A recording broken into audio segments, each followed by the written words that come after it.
Madame, Monsieur, bonsoir. Bienvenue dans ce journal. Voici ce qui domine l'actualité. La Côte d'Ivoire peut compter avec ses partenaires techniques et financiers pour la mise en œuvre de son programme de développement.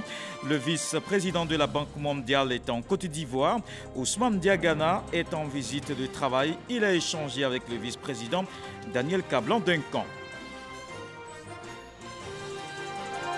Les États-Unis et la Côte d'Ivoire ensemble dans la lutte contre le travail des enfants dans la cacao-culture. La première dame était aux États-Unis. Elle a échangé avec plusieurs personnalités, dont le sous-secrétaire d'État aux affaires africaines. La délégation rassure les Américains sur la qualité du cacao ivoirien. Les États-Unis et la Côte d'Ivoire entendent renforcer leur coopération dans cette lutte. Et puis un différend heureux qui termine bien. La Côte d'Ivoire et le Ghana signent la carte de la frontière maritime. Les deux parties se réjouissent de cet acte et s'engagent à renforcer leurs relations. C'était à l'issue de la troisième rencontre suite à la mise en œuvre de la décision de la justice internationale. Le vice-président de la Banque mondiale est à Abidjan depuis ce vendredi. Ousmane Diagana est en visite de travail avec les autorités ivoiriennes dans le cadre de ce séjour et il a échangé avec le vice-président de la République, Daniel Kablan-Duncan. On fait le point avec Herman Guivet. Le vice-président de la Banque mondiale, Ousmane Diagana, reçu en audience par le vice-président de la République, Daniel Kablan-Duncan. Ousmane Diagana, vice-président de la Banque mondiale en charge des ressources humaines, est à Abidjan dans le cadre d'une visite de travail auprès des autorités ivoiriennes du vendredi 20 au mardi 24 septembre. Nous venons d'échanger sur les voies et moyens permettant à notre institution, le groupe de la Banque mondiale, de donner davantage accès au cadre africain à notre institution. Comme vous savez, la Banque mondiale est une institution de développement, c'est-à-dire une institution qui accompagne les pays membres, en particulier les pays en voie de développement, à travers des instruments divers et variés, le financement, l'assistance technique, la génération de la connaissance et le partage de la connaissance, pour les aider à accélérer leur marche vers le développement. Et nous savons que cela ne pourrait être possible que lorsque nous avons des cadres, donc des ressources humaines très compétentes. En l'occurrence, pour accompagner les pays africains dans leur marche vers le développement, il est important d'avoir des Africains qui connaissent les besoins du continent, la réalité sociologique, socio-économique, pour que ce développement puisse se produire et bénéficier aux populations. Donc nous avons échangé autour de cela et nous allons, pendant notre mission en Côte d'Ivoire, qui va se prendre sur 3 jours, continuer à échanger avec les autorités ivoiriennes, à discuter aussi avec les étudiants sur les opportunités qui existent dans la Banque mondiale et comment faire en sorte que les jeunes Ivoiriens puissent bénéficier de ces opportunités-là. Cette visite en Côte d'Ivoire sera marquée par la signature entre la Banque mondiale et l'État de Côte d'Ivoire le lundi 23 septembre d'une convention portant sur le programme de renforcement des capacités des cadres du secteur public, un programme phare de la Banque mondiale mis en place en 1997. Le vice-président Daniel Kablan-Duncan part ce samedi 21 septembre 2019 pour New York, aux États-Unis, où il prendra part à la 74e session de l'Assemblée générale de l'ONU. Il y représentera le président de la République, Alassane Ouattara. La première dame de Côte d'Ivoire poursuit la lutte contre le travail des enfants dans la cacao-culture. Dominique Ouattara est à Washington. La délégation ivoirienne était hier au département d'État américain. Elle a échangé avec le sous-secrétaire d'État aux affaires africaines. Ils ont parlé de la coopération entre la Côte d'Ivoire et les États-Unis dans la lutte contre le travail des enfants dans la cacao-culture. Alexis Ouedraogo. À Washington, la première dame de Côte d'Ivoire poursuit son plaidoyer pour le cacao ivoirien. Jeudi, elle a présenté les efforts du pays dans la lutte contre le travail des enfants et sollicité le soutien du sous-secrétaire d'État aux affaires africaines face à la menace éventuelle d'un embargo. Tibor Nagui s'est félicité de cette mission d'explication et de sensibilisation. Il n'a pas manqué de saluer l'important travail réalisé par les autorités ivoiriennes pour lutter contre ce fléau. Et c'était une réunion très intéressante. Nous lui avons expliqué tout ce que nous faisons dans le cadre de la lutte contre le travail des enfants. Ils étaient déjà très informés et ils nous ont très bien reçus. Concernant le problème de l'embargo, ils ont promis de nous aider et l'entretien s'est très bien passé. Autre lieu, autre audience, cette fois avec le congressman Elliot Angel, l'un des initiateurs du célèbre protocole Harking et Angel, qui vise à réduire les pires formes de travail des enfants dans la cacaoculture d'ici 2020. La Côte d'Ivoire et le Ghana en sont signataires. Il était important de recueillir ses avis et ses conseils sur ce sujet et son avis sur la question qui est l'objet de notre mission aujourd'hui. Il nous a assuré de son soutien et nous avons été très heureux de nous revoir. Notons que la première dame de Côte d'Ivoire est accompagnée durant cette mission du secrétaire général de la présidence, le ministre Patrick Achi, du chef de la mission diplomatique de Côte d'Ivoire à Washington, Aïdara Mamadou, et de la secrétaire exécutive du CNS, Patricia Yao. Hier jeudi, il y a eu coupure d'électricité à Abidjan comme dans plusieurs villes du pays. Une situation qui n'est pas sans conséquences. Les populations l'ont d'ailleurs mal vécu. Les activités étaient au ralenti. Beaucoup de désagréments causés, comme vous pouvez le voir dans ce reportage de Grace Kando. Coupure d'électricité rime parfois avec des désagréments. Ici, dans ce salon de coiffure, clients et propriétaires se plaignent. On était sur la tête d'une cliente. Lorsqu'on bouclait et puis le courant s'est coupé, on a perdu beaucoup de clientes à cause du courant. On n'a pas pu avoir notre recette d'hier. Souvent c'est comme ça. Ça se coupe, ça vient, ça va, ça nous pénalise. J'étais au salon quand il y a eu la coupure du courant. Elle avait pratiquement fini, il restait à mettre les plis. Et dès qu'elle a soulevé le babyliss, le courant s'est coupé. J'ai patienté pratiquement 30 minutes. Bon, il n'y avait toujours pas de courant. Je devais même faire mes cheveux pour me rendre à un atelier à Bataille aussi. Ils m'ont appelé de là-bas pour me dire que ce n'est pas la peine de venir parce que depuis 11 heures, ils n'ont plus de courant. Donc, finalement, la journée d'hier a été un chaos pour nous tous. Non loin de ce salon de coiffure, un atelier de couture. Faute d'électricité, les rendez-vous n'ont pu être respectés. Les clients sont fâchés. Pourtant, ce n'est pas notre faute aussi. C'est les coupés de courant qui a fait qu'on n'a pas pu respecter notre rendez-vous. Il y avait beaucoup de commandes à livrer, mais on n'a pas pu respecter. Il y a plein de travail à faire, mais si on coupe, on est obligé de s'asseoir pour attendre. Mais ça met du temps aussi avant que le courant vienne.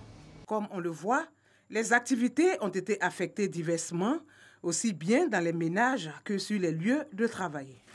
Et la fourniture d'électricité a repris. Pour expliquer cette situation de coupure, le directeur général de la CIE était sur le plateau du journal de 20h ce soir. La fourniture est désormais derrière, est assurée. L'incident plutôt est derrière. Amadou Bakayoko donne des explications et rassure la population. Alors ce qu'il faut savoir, c'est que pour produire et acheminer l'électricité aux Ivoiriens sur tout le territoire, nous exploitons une infrastructure de grande envergure. Cette infrastructure est également utilisée par certains producteurs indépendants, par certains fournisseurs de gaz, et nous faisons le lien donc entre ces acteurs et les Ivoiriens, à travers un réseau d'acheminement de plus de 50 000 km. Donc, des incidents peuvent se produire sur une infrastructure de cette taille, mais notre engagement au quotidien, c'est de prendre en charge le plus rapidement possible ces incidents pour que leur impact soit mineur ou nul pour les Ivoiriens. Vous parlez d'incidents rares, ça veut dire qu'il n'y a rien à craindre pour les jours à venir. Ça veut dire que nous avons mis tout en œuvre pour que, effectivement, plus nous ne puissions pas avoir d'incidents de ce type qui puissent se mettre en place. Mais comme je l'ai dit, nous avons une infrastructure de très grande taille et nous tirons les leçons à chaque fois qu'il y a des incidents de ce type. Ça fait quelques années qu'on n'en a pas eu. Il y a eu là des phénomènes particuliers donc, que nous avons immédiatement corrigés et donc nous sommes mobilisés et engagés pour que cela ne se reproduise plus. Est-ce que des informations vous ont été remontées sur des conséquences particulières que ces coupures ont eues sur le quotidien des populations? Alors il faut savoir que l'incident de l'après-midi a impacté la ville d'Abidjan ainsi qu'une dizaine de départements. Par contre, l'incident du soir a touché tous les départements. Donc effectivement, cela a impacté d'autres services, comme par exemple la fourniture d'eau, qui effectivement dans certains quartiers a été perturbée parce que pour produire l'eau dans certains endroits, il faut de l'énergie électrique. Donc La situation est en train d'être à ce niveau-là corrigée. Je sais que hier soir, il y avait déjà plus de la moitié des infrastructures qui étaient déjà revenues en fonctionnement normal et cela se poursuit aujourd'hui.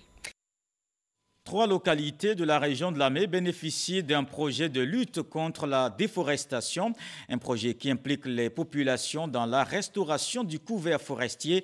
Le ministre de l'Environnement était dans la région. Seka Joseph s'enquiert de l'état d'avancement de cette initiative de lutte contre le réchauffement climatique. Serge Coléa.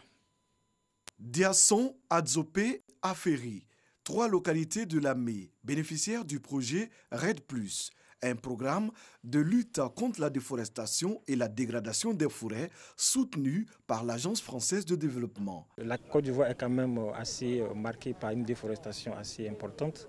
L'idée, c'est de monter un pilote pour mettre en place des mécanismes de mise en œuvre d'opérations qui puissent empêcher cette déforestation massive. Il s'agit en d'autres termes de production du cacao bio sans déforestation, de fumage de poissons à l'aide de fours améliorés et de la production de biocharbon avec des cabosses de cacao pour promouvoir des sources d'énergie autres que le bois de chauffe. La déforestation est une des premières causes même des changements climatiques.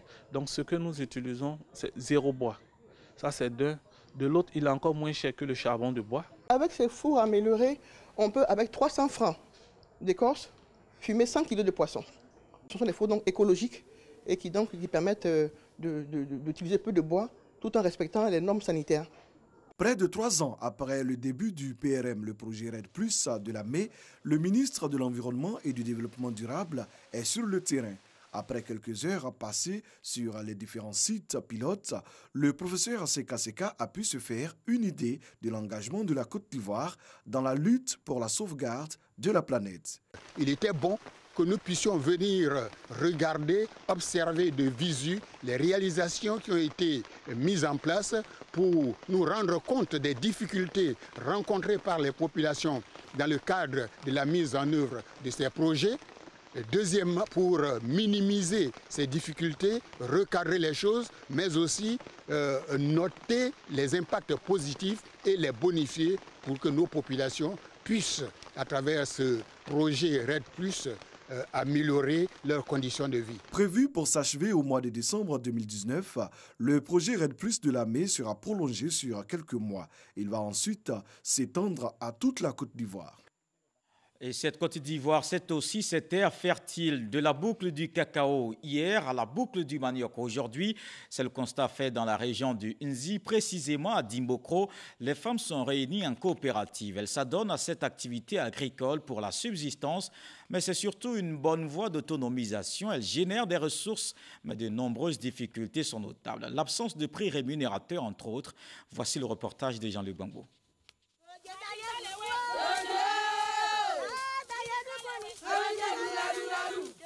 Chant et danse pour s'encourager à la tâche.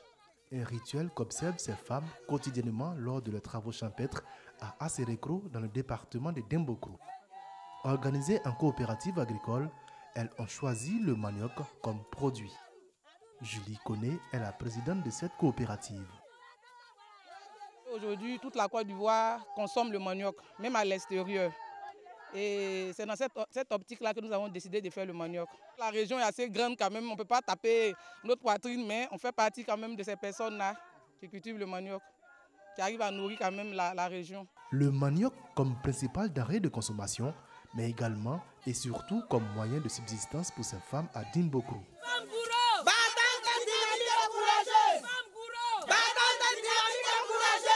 Jadis boucle du cacao, l'actuelle région d'Inzi revendique une autre appellation, celle de la boucle du manioc.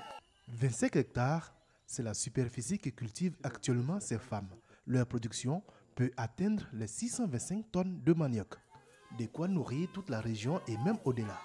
Une productivité qui ne va pas sans conséquences. Pour écouler, c'est un peu difficile parce que d'abord, même pour faire sortir le manioc, c'est difficile à cause des voiries. Quand on se débrouille pour faire sortir jusqu'au marché, par moment, quand on arrive, il y en a tellement que les mamans qui sont au marché abusent un peu de nous. Donc on souhaiterait avoir d'autres partenaires dans d'autres pays, à Abidjan et partout, pour pouvoir évacuer nos produits. La commercialisation de leur production n'est pas le seul problème que rencontrent ces femmes à Dimbokro. On a besoin de beaucoup de matériel, même très récent, parce que la machette c'est un peu archaïque. Aujourd'hui, on a besoin de nos paumes pour faire d'autres choses. Et on a besoin aussi, comment on appelle ça, des machines pour pouvoir travailler comme se doit, pour pouvoir produire même en grande quantité. Parce qu'ici, il y a la parcelle, mais les moyens font qu'on est obligé de réduire notre quantité puisqu'on n'a pas assez de moyens. Des moyens et de l'encadrement pour une meilleure autonomisation, c'est ce que recherchent ces femmes.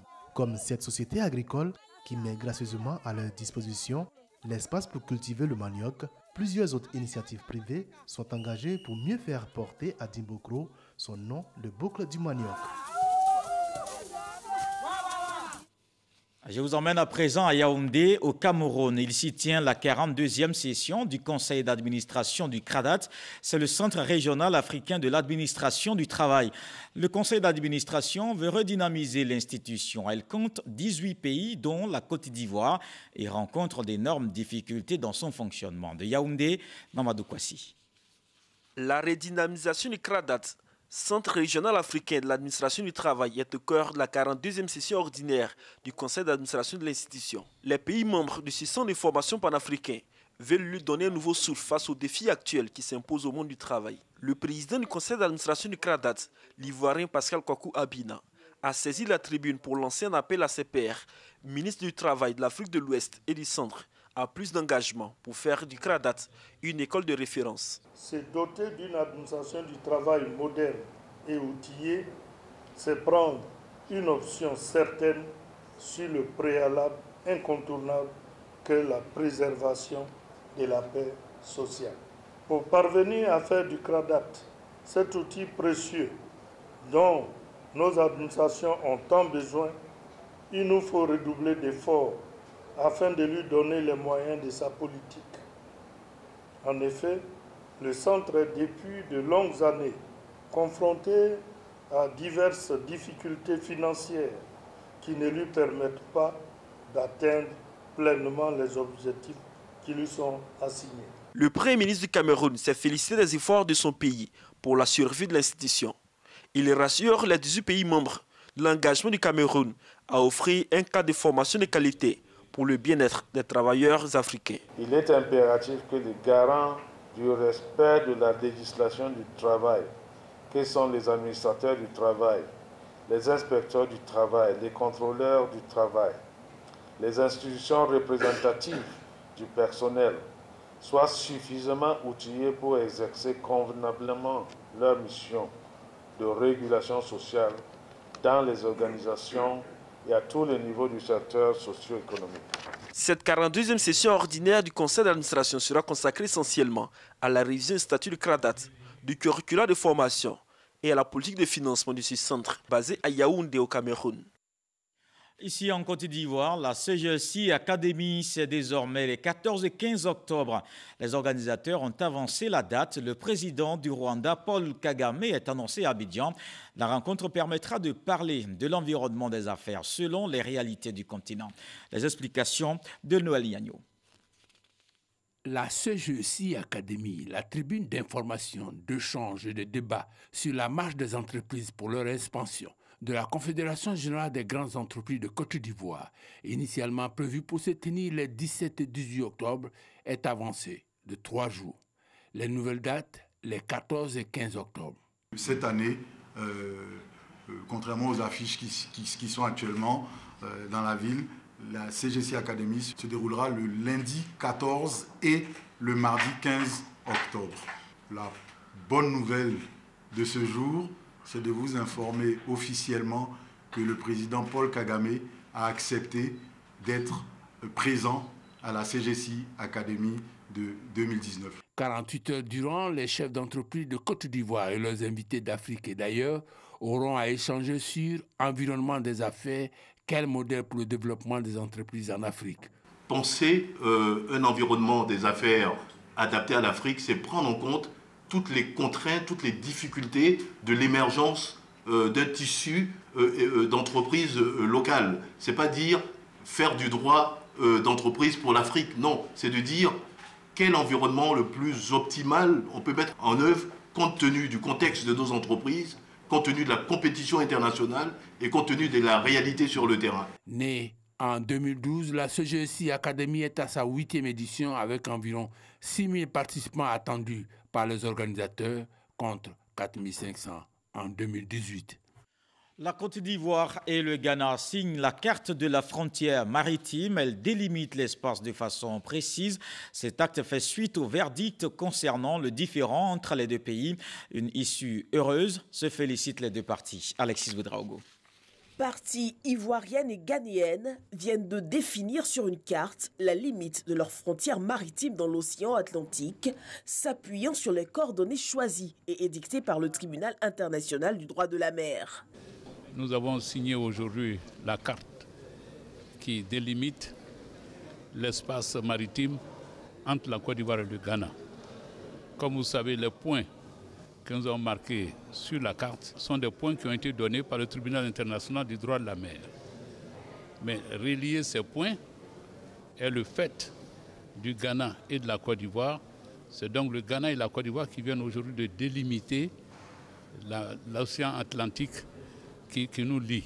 Conduite par son ministre d'État Yao Safo Maafo, la délégation ghanéenne a salué les avancées enregistrées au cours de cette 3e rencontre de travail. Nous sommes ravis car nous avons pu signer les cartes de la frontière maritime entre nos deux pays relativement à la décision du TIDM. Donc nous sommes très ravis. Nous savons que cela va nous permettre de poursuivre nos échanges pour des travaux futurs. Outre la signature de la carte de la frontière maritime commune, la rencontre a permis de procéder à l'analyse de l'accord cadre de coopération en matière de frontières maritimes et de ressources d'hydrocarbures, ainsi qu'autres ressources naturelles frontalières. Le Ghana et la Côte d'Ivoire peuvent produire du gaz que nous pourrons partager au niveau de nos frontières communes. Les experts vont se rendre à Abidjan et également à Accra pour voir comment nous pouvons rendre ce projet faisable. Les deux pays entendent bien saisir ces accords pour renforcer les liens séculaires entre les deux peuples et pousser plus loin la coopération. Justement, cette signature entre ces deux pays pour préserver également les bonnes relations de coopération et de vivre ensemble comme la paix prônée dans le monde entier. C'est justement demain, la journée internationale de la paix. Les femmes lancent un appel à la classe politique ivoirienne. Ces femmes sont issues des organisations membres du réseau Paix et Sécurité de l'espace CEDEAO. Lydie Sadia, Gabriel Zani. Des femmes lancent un appel à la paix destiné aux femmes elles-mêmes et surtout aux leaders politiques. Un livre blanc, une pétition en faveur de la paix seront bientôt ouverts pour y consigner des signatures, signes d'engagement et de responsabilité de chacun. Nous allons aller commune par commune et dans les communes, nous allons rencontrer les jeunes et les femmes par groupe et nous allons parler de paix. Nous allons également parler de la résolution 1325 du Conseil de sécurité des Nations Unies sur femmes, paix et sécurité pour dire aux gens que nous avons intérêt à aller à la paix pour sauver notre pays, la Côte d'Ivoire. Le réseau est soutenu par le groupe de travail Femmes, Jeunes, Paix et Sécurité en Afrique de l'Ouest et WANEP Côte d'Ivoire.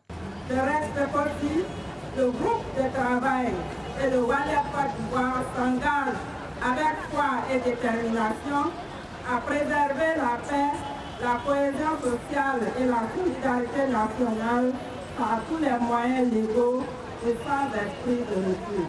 Des actions d'envergure sont attendues, notamment des tournées de sensibilisation à travers tout le pays. Le ministère de tutelle appuie ce réseau d'alliances féminines pour la paix. Il est heureux de voir les femmes ici rassemblées pour exprimer toute leur adhésion aux valeurs de paix, en faveur de la démocratie et surtout pour les objectifs d'émergence. Nous devons conjuguer nos efforts, chaque fois un peu plus, pour consolider la paix, l'entente et la concorde. La journée internationale de la paix sera célébrée le 21 septembre. Le président de la Fédération de la paix universelle prône la cohésion sociale. Il était face à la presse. Akasaye Lazare a lancé un appel aux leaders d'opinion. Astou Touré. Le 21 septembre de chaque année est déclarée Journée internationale de la paix par l'Organisation des Nations Unies. En marge de cette célébration, la Fédération pour la paix universelle UPF section Côte d'Ivoire appelle les leaders d'opinion à promouvoir la tolérance, la solidarité et le respect de l'autre auprès des populations. Que la paix accompagne le premier responsable de ce pays, qu'il soit inspiré pour bien conduire le navire ivoire. Que Dieu lui donne la force, la sagesse de Salomon, le courage de David et la persévérance de Hamza, le fils d'Ibn Abdel Muttalib. La famille est un pilier essentiel dans la construction et le maintien de la paix dans la société, raison pour laquelle l'organisation lui accorde une place de choix. Nous sommes épris de paix, surtout pour toutes les familles. Nous voulons permettre à ce que chaque ménage, chaque famille puisse poser des actions qui puissent aller aujourd'hui dans le sens de l'amélioration de l'environnement. Depuis mars 2005, la Fédération pour la paix universelle mène des actions de sensibilisation à travers conférences et des sessions de formation, également des actions de réconciliation entre leaders politiques. Hommes politiques, leaders d'opinion, guides religieux, rois et chefs traditionnels, nous avons tous une obligation vis-à-vis de notre pays et du monde. Nous devons chasser la peur de l'esprit de nos concitoyens en travaillant ensemble pour créer l'espoir d'un monde de paix, d'une Côte d'Ivoire de paix. Action climatique, action pour la paix, c'est le thème retenu cette année au plan mondial pour la célébration de cette journée. Le nouveau président de l'Union nationale des journalistes de Côte d'Ivoire, installé aujourd'hui, Jean-Claude Coulibaly, prend officiellement les rênes de l'Union nationale des journalistes de Côte d'Ivoire. Traoré Moussa lui a passé le flambeau. C'était lors de la double cérémonie de passation des charges et d'investiture des conseils d'administration et exécutifs de l'Union. La nouvelle équipe s'est engagée à travailler à l'amélioration des conditions des journalistes. C'est un groupe de musique originaire des Antilles, créé en Guadeloupe en 1979. Kassav est à Abidjan pour la célébration de ses 40 ans de carrière. Le mythique groupe donne un concert ce soir même et un autre demain au stade de l'université Félix Houphouët-Boigny d'Abidjan. Mais avant, Jacob Desvarieux et ses pairs ont été faits citoyens d'honneur. Nous Sangaré, Franck Wadio. Des titres et des tubes qui ont bercé bien de jeunesse. Le célèbre Siwo, en l'occurrence, avec la délicieuse Jocelyne Béroir, Jean-Philippe Martini, Georges Adessimus et les autres.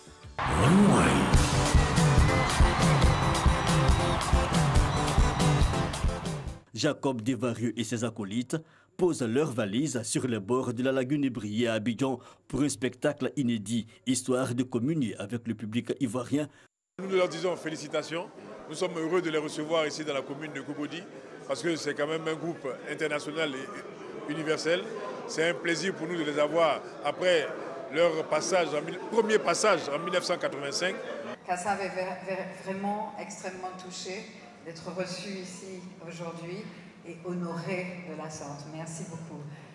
Le groupe Kassav offrira à partir de ce vendredi 20 septembre un spectacle qu'il veut haut en couleur et en sonorité musicale. 2 dates donc, le vendredi 20 septembre et le samedi 21, d'abord au Sofitel Hôtel Ivoire, puis au stade de l'université Félix Houphouët-Boigny pour communier avec les fans de tout âge et de tout horizon. On parle cette fois d'une valeur de la musique ivoirienne. Cela fait aujourd'hui 10 ans de carrière pour Kewa Bailly Claire. La chanteuse revendique la couronne de reine du coupé décalé. Claire Bailly a donné un concert pour marquer cette décennie dans la musique. C'était samedi dernier au Palais de la Culture de Treichville. Des milliers de fans ont chanté et dansé avec l'artiste. Dans le reste de l'actualité présidentielle en Tunisie, Raïs Saïed engrange les ralliements 5 jours après le premier tour. Le parti d'inspiration islamiste va soutenir le candidat conservateur. Enarda appelle à voter Raïs Saïed. Enarda précise que la priorité de son parti était les élections législatives du 6 octobre, un scrutin pour lequel Saïed ne présente aucun candidat puisqu'il n'a précisément pas de parti politique. En revanche, le candidat emprisonné Nabil Khalaoui a enregistré peu de soutien officiel des candidats vaincus. Ce journal est terminé. Merci de l'avoir suivi. Je vous retrouve demain avec beaucoup de plaisir. Bonsoir.